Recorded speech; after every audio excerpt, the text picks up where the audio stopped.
It's day 5 and the final leg of our 1,397-kilometer Pacific Northwest road trip.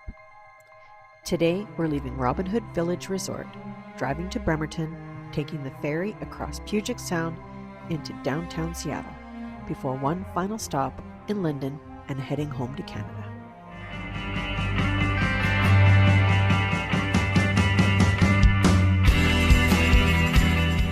After a quick breakfast at our cabin at Robin Hood Village Resort in Union, it was time to pack the car and begin the final day of our Pacific Northwest road trip.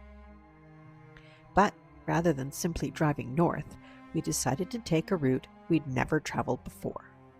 About an hour after leaving Union, we arrived at the Bremerton Ferry Terminal, bought our tickets, and joined the line of vehicles waiting to board. Around 30 minutes later, we were driving onto the ferry. Once the car was parked, we headed upstairs and outside, and this quickly became the highlight of our final day.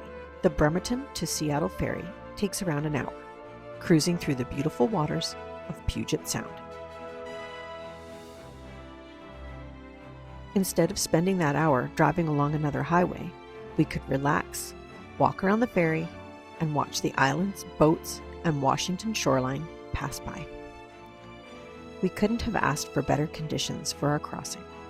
Puget Sound was remarkably calm, the water almost glassy in places, with blue skies stretching above us as we made our way toward Seattle. One of the real highlights was seeing the unmistakable snow-covered peak of Mount Rainier rising in the distance at 4,392 meters or 14,410 feet. It's the highest mountain in Washington State, and on a clear day, its enormous profile dominates the horizon. Standing out on the ferry deck, with calm waters around us, Seattle ahead and Mount Rainier visible in the distance, was one of those unexpected Pacific Northwest moments that made taking the ferry absolutely worthwhile. As we got closer to Seattle, the city skyline gradually appeared ahead of us. It was a fantastic way to arrive. Once we docked, we headed back to the car, drove off the ferry. This time, we were sailing directly into the heart of the city, joined Interstate 5 north toward the Canadian border, but we weren't quite finished. We made one final detour to Lynden, a charming, small Washington town just south of Canada.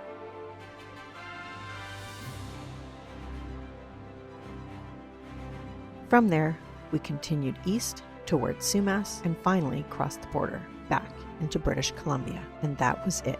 1,397 kilometers through Washington and Oregon, Astoria, Cannon Beach, Portland, Mount St. Helens, Union, Puget Sound, and countless unexpected discoveries along the way. 5 incredible days and an absolute 5-ticket road trip.